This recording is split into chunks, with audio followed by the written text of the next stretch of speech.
Hello, I'm Joan Whitty, and I'm the volunteer coordinator for the Plymouth Artist Collective. Let's go see what it's about.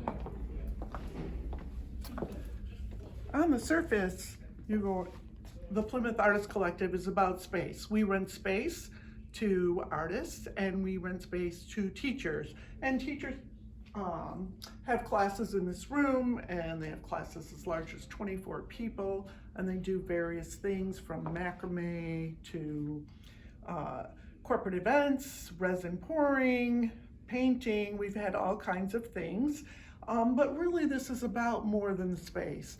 This place is about inspiring creativity. It was created by artists for artists. And we have 4 artists that work out on the main floor here, and we hang our wall to dry or to inspire ourselves. We're getting ready for the art show right now, so we have a lot of work up that is finished. Frequently have a lot of work up that is unfinished. So we have 4 semi-private spaces, and one behind the door here that is a private space, and then we have 4 spots out here. And it's really an inspiring place to be. It really, like any place, is about the people, and there's just a magic that you get when everybody comes together. And it feeds upon itself and inspires you and wants you to create more. We have oil painters, mixed media, pottery, watercolorists, so quite a variety of work happens here.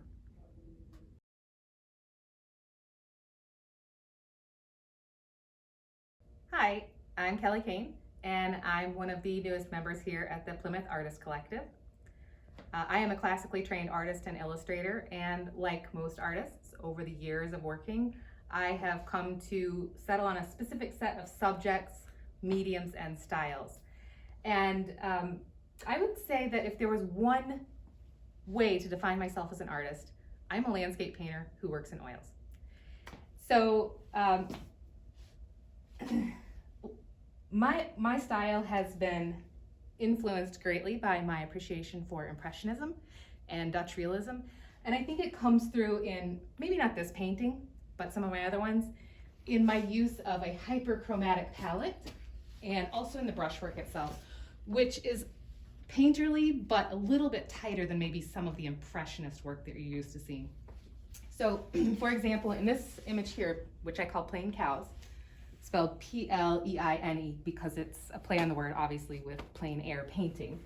I have developed, this was probably one of the first pieces where I developed a new technique that allowed me to have this very reflective quality in the paint and a very bright, what's been described as jewel tone palette. And I've done it by a lot of experimentation with this surface, which is a clayboard, which almost ended in disaster.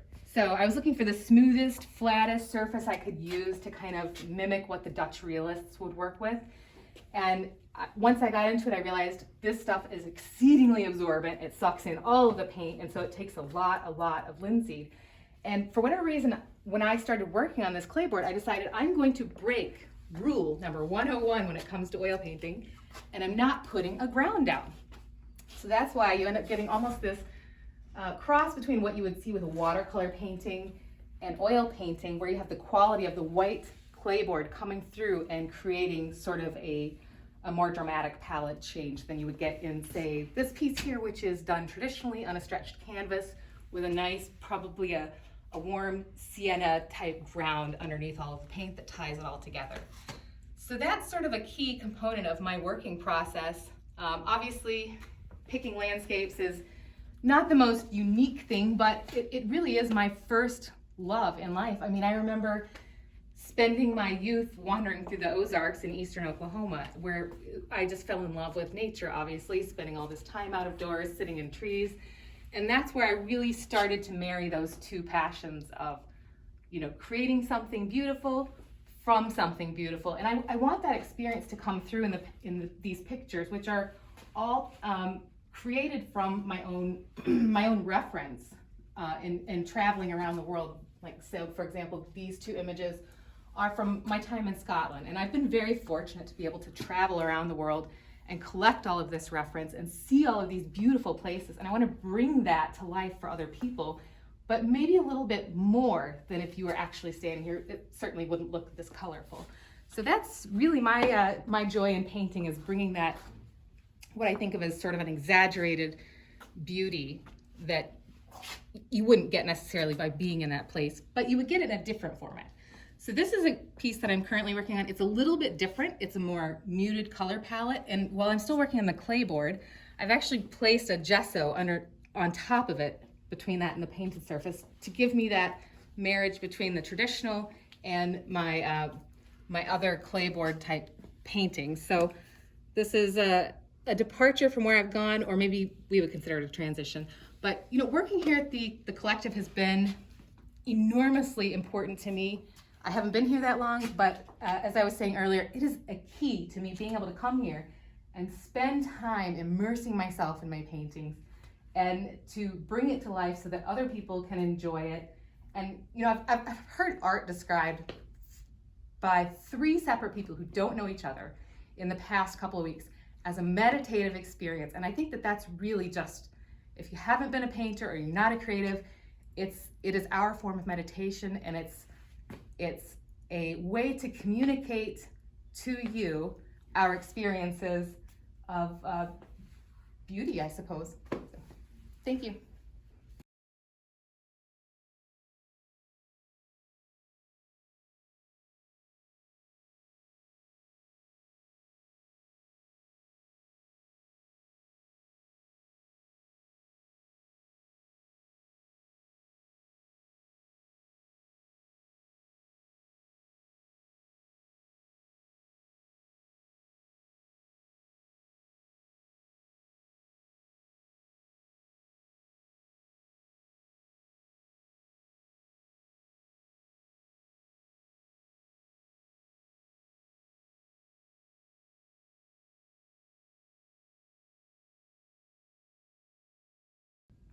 Hello, welcome to my studio. I'm Joan Whitty, and I'm a part of the Plymouth Artists Collective. And this is where I create my art and I paint. I'm an oil painter. And right now I'm working on a piece for the Berkley Art Show. I'm just putting a few little highlights in here just to punch this up just a little bit more. This painting is called a ballerina, and I'm using a glazing process, which is transparent and it lets the colors come through. I really love to use glazing. Let me put this down and show you a little bit more here. These are some works in progress here that I have yet to finish. I mainly like to paint realism, but with a twist. It's never like a photograph, is not the intent. And out here are the other pieces that I'm going to bring to the Berkley Art Show. So this is called Bloom Time. It's getting ready to bloom, this beautiful little sunflower, 5 by 5 inches. A spider lily. I love to paint flowers because flowers, when I paint them, take me to a happy place. And then when someone buys them or I give them to someone, it brings a smile to their face. The world has gotten a little crazy, and this, the Tahitian sunset rose, can really brighten up someone's day, and that's why I like to paint flowers. I was born and raised in Michigan, and I love landscapes. I love the outdoors. I'm outside anytime I can get outside, and so that's what I like to paint. It's one of my favorite places. People always ask, who's your major influence? My major influence is Mother Nature. No one paints a sunset or any other place like she does. This is called Joshua's Reward. What I love about this one is the source photo. There's always a source photo that I do my work from. The work never looks quite like the photo, but my artistic talent runs deep in our family. There's a bunch of creators, and my cousin is a fine art photographer in New York City, and he hiked out 5 days with one change of clothes and the heaviest backpack in the group with cameras and took this beautiful shot out in Utah. And so this is called Joshua's Reward.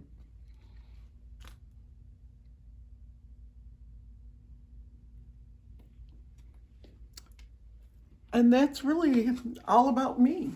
And I really thank you for taking the time to listen to me share my story.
Hi, welcome to the Plymouth Artists Collective. I'm Molly Bell, and this is my studio. I share this space with 8 other artists.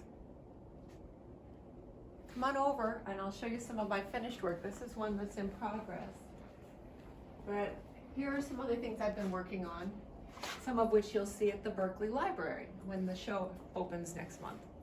So I like themes in nature, and I tend to express those through sort of nature paintings and drawings, and through portraiture, and also through still life. And these are some recent works. So I was educated as an artist at Ohio University, and I worked in the arts early in my career, but then I had to take a break because of other things happening in my world, and I'm thrilled that I can now focus back on my art, and I'm really enjoying it. So there tends to be a lot of symbolism that comes out in my works. As much as I can, I work from life. So for instance, this was a self-portrait. I used a mirror, but the moon and the leaves around me are imagined and envisioned from other works I've done. The still life was done directly from the actual item. So there was a squash and some pears and some pomegranates that I used, and then painted just exactly what I saw, but with trying to capture the personality and the textures and the feel of the fruit. I love in the summertime, we have lots of wildlife that comes outside our home, and these are female orioles that came and perched, and I was sketching them as they moved, but then they move a lot, so I had to work a bit from some photographs I took as well. So in the studio, you have to compromise a bit. And this final piece up here, which I call Soar, that is actually inspired by 2 of the other artists in our studio, Joan Whitty, and her painting with the moon is over here. And Amy Fell, and unfortunately her piece is not currently accessible to show you, but she puts these cabbage butterflies in some of her work, and that little cabbage butterfly was in with the leaves that I was blowing out of my garage, and so I had a live model to work, well, no longer living model to work from, to actually create that. But I think that what happens when I'm painting, and I don't even realize it, is that there's a lot of symbolism that comes out. So I call this piece, I think I mentioned Soar, and I had about 8 different names for it, but it feels to me like the human spirit reaching for the stars or for the moon. So I find that to be sort of an inspiring piece. How do you like working in the studio space? I love this because it's an artist community and I have the opportunity to interact with a lot of other people who are also creating, to get their opinions about what I'm doing, to learn more from them, to get more experimental because of what I see them doing.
This is a tour of Central Clay Studio, run by Amber Lofty and assisted by Kelly Hale.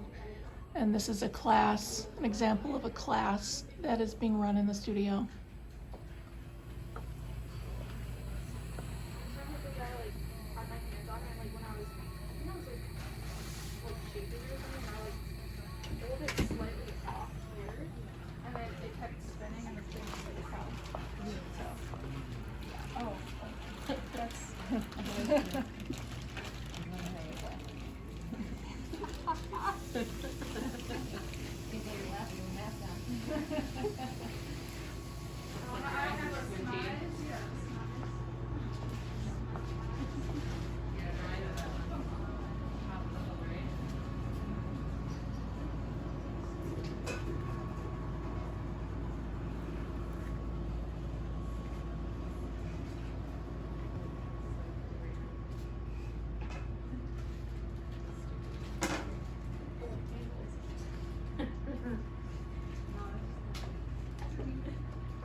Central Clay Studio is adjacent to the Plymouth Artist Collective Studio and is a part of the collective and offers an opportunity for people to take classes as well as purchase work from Amber and Kelly.